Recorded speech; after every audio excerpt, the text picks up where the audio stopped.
Morning class. आज हम बहुत इंपॉर्टेंट टॉपिक करेंगे जो है vapour pressure of solid in liquid solution. आपको कोई और नाम से भी दे सकते हैं, इस तरीके से भी दे सकते हैं, vapour pressure of a non volatile solute in liquid, या आपको डेरिवेशन आएगा कभी आगे, अब आप समझ जाओगे क्यों, कि derive the expression for RLVP, relative lowering in vapour pressure. तो सबका एक ही नाम है, ठीक है ना। क्यों आएगा, क्यों RLVP बोल रहे हैं, वो आगे समझेंगे। पहले आप ये समझो सॉलिड इन लिक्विड का मतलब क्या है। लिक्विड का मतलब है कि वो वोलेटाइल है, और सॉलिड तो वोलेटाइल नहीं होता। इसका मतलब ये क्या है, नॉन वोलेटाइल है। तो इसका मतलब ये वोलेटाइल होने की वजह से वेपर प्रेशर बनाएगा, बट ये नॉन वोलेटाइल होने की वजह से वेपर प्रेशर नहीं बनाएगा। तो फर्क क्या है ये समझो। फॉर एग्जाम्पल एक कंटेनर है फिक्स, उसमें हमने ये प्योर सॉल्वेंट रखा और इसका हमने ये ढक्कन लगा दिया ताकि वेपर्स बनना शुरू हो तो यहीं रह जाएं। तो वेपर प्रेशर क्रिएट होगा सारा किसकी वजह से हुआ है, प्योर सॉल्वेंट की वजह से।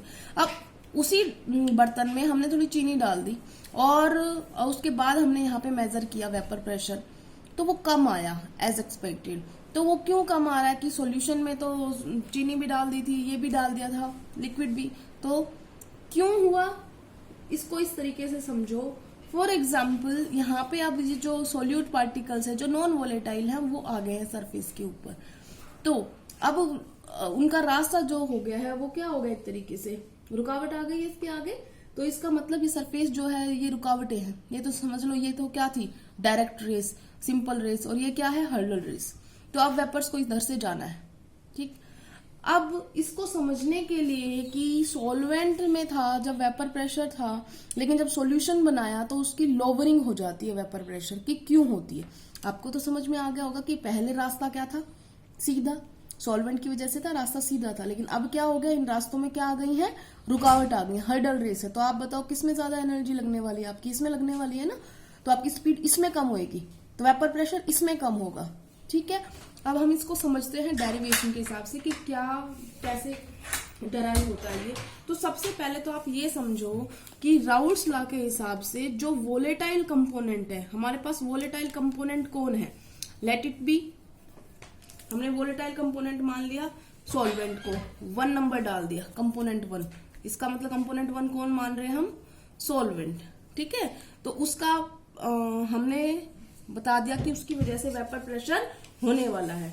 और उसके बाद में हम आते हैं कि जो नॉन वोलेटाइल कंपोनेंट है, जो सोल्यूट है, उसको मान लिया हमने 2 नंबर से, क्यों, कौन हो गया, वो सोल्यूट हो गया, ठीक है। तो हमारे पास एक सॉल्वेंट है, एक सोल्यूट है। सोल्यूट जो हमारा वो नॉन वोलेटाइल है, वो वेपर प्रेशर में कोई कंट्रीब्यूशन नहीं देगा। तो फॉर एग्जाम्पल अगर हम ये कहते हैं कि टोटल वेपर प्रेशर सॉल्यूशन का कितना होगा, तो क्या आप बता सकते हैं total vapour pressure of solution कितना होगा, कितना होगा भाई, जितने कंपोनेंट है उनका प्रेशर जोड़ दो, तो प्रेशर 1 प्लस प्रेशर 2, ठीक है।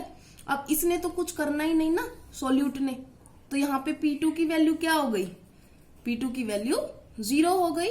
तो हम इसमें क्या कहेंगे कि टोटल वेपर प्रेशर को, सॉल्यूशन के वेपर प्रेशर को बेटा हमने लिख लिया PS, ठीक है ना, इसको हमने क्या लिखा है, PS।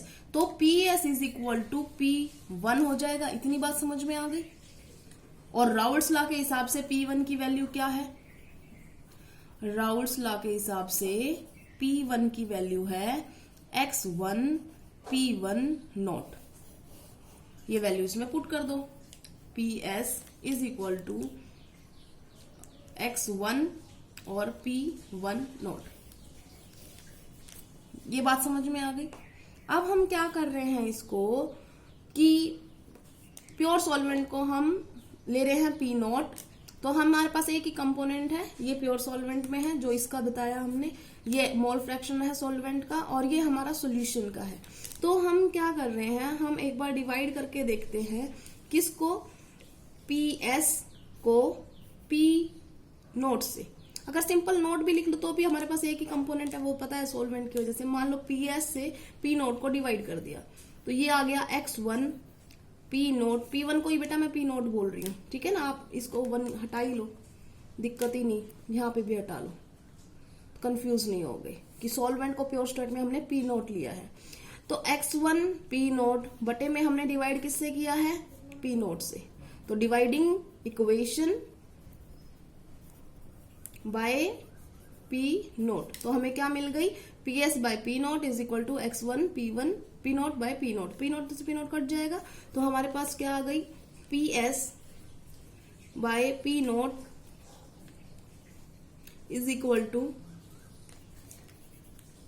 x1। ठीक है, इन सब को हम 1 से सब्ट्रैक्ट कर रहे हैं, ठीक है ना। दिस इक्वेशन को दोनों साइड से हम 1 से सब्ट्रैक्ट करेंगे, तो क्या आ जाएगा हमारे पास 1 माइनस पी एस। अभी बेटा मैं एक साथ लिख दिया, ये चलो बाद में कर देती हूँ। 1 minus P S by P nought is equal to 1 minus x1। ठीक है, आप इसको पूरा ले लोगे तो एलसीएम ले लोगे तो क्या बन जाएगा, पी नोट ऊपर चला जाएगा, P note minus is equal to x2। तो हमें ये सब्सट्रैक्शन करने के बाद, एलसीएम लेने के बाद आ गया है P note minus P S by P nought is equal to x2। अब आपको पहले ये समझना पड़ेगा क्या क्या चीजें आई हैं हमारे पास। P note minus P S, देखो पी नोट क्या था, हम यहां पे लिख लेते हैं, चलो। वेयर पी नोट क्या था, vapour pressure of pure solvent. ये बात समझ में आई। पी एस क्या है, ये कैपिटल नहीं है कोई भी, सारे स्मॉल ही हैं।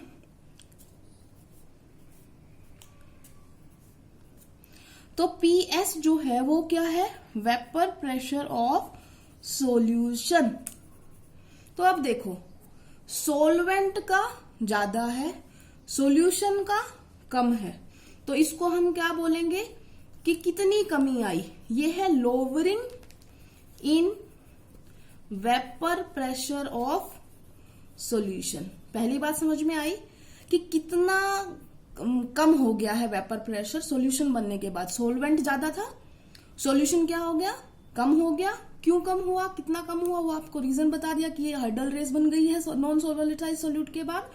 तो ये क्या हो गया, पी नोट ये ज्यादा था, पी एस ये कम था, तो कितना कम हुआ उसे हम बोल रहे हैं लोअरिंग इन वेपर प्रेशर।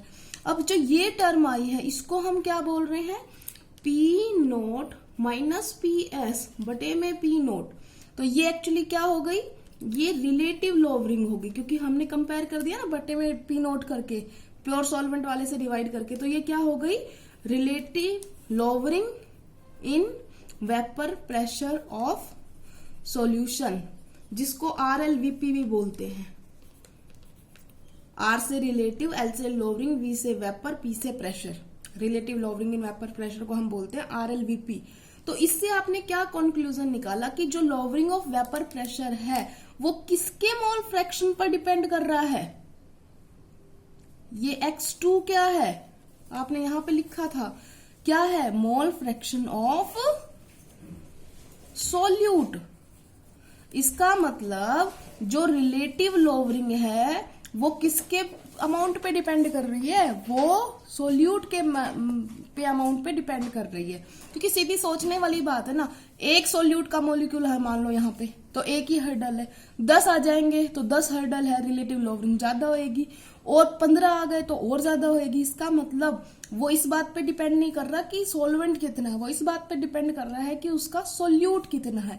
तो relative lowering of vapour pressure ये टर्म को बोलते हैं RLVP। किस पे डिपेंड कर रही है, मोल फ्रैक्शन ऑफ सोल्यूट पर डिपेंड कर रही है। ये डेरिवेशन है, बहुत बहुत इंपॉर्टेंट है। ठीक है, दोबारा से बता रही हूँ, कुछ नहीं है, ये प्योर सॉल्वेंट।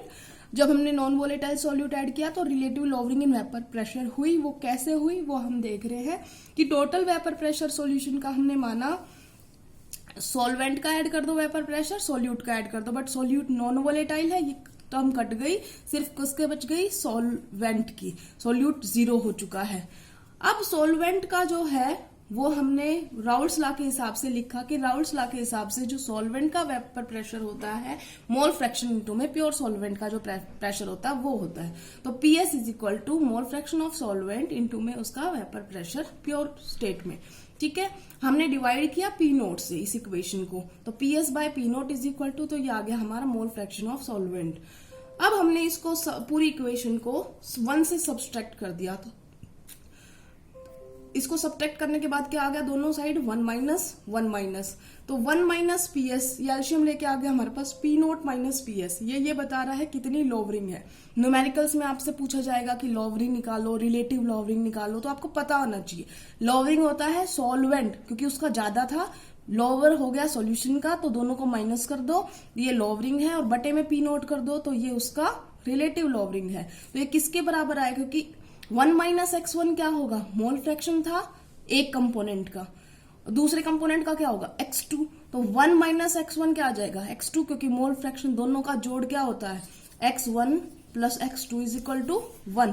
तो हमारे पास 1 माइनस x1 आ गया, तो किसकी वैल्यू है x2 की, जो कि मोल फ्रैक्शन ऑफ सॉल्यूट है। इसका मतलब किसी भी सॉल्वेंट का वेपर प्रेशर अगर कम हो रहा है तो उसका रीजन उसका सॉल्यूट का मोल फ्रैक्शन है। ठीक है, बहुत इंपॉर्टेंट, बहुत ज्यादा इंपॉर्टेंट है बेटा ये, इसको ध्यान से कर लेना। नहीं समझ में आया तो मुझे बता देना, पेपर में बहुत बार आता है ये।